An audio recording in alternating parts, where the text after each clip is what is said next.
आप लोग जी को ये भी ट्रिक सिखाता हूँ, ये कैसा किया जाएगा। पहले आप लोग ये सब फॉलो, पहले इस वाले फॉलो पर क्लिक करना है। अब आपको एक लाइक दे देना है।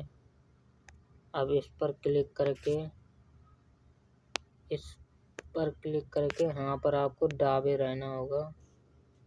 इससे ये देखिएगा ब्लूटूथ का ऑप्शन पर।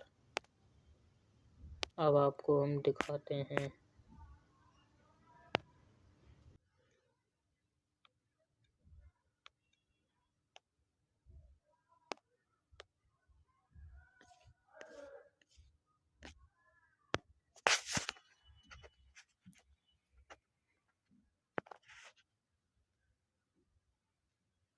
देखिएगा ऐसी वीडियो अर्निंग होएगी, फिर जाके ये बनेगा जाके।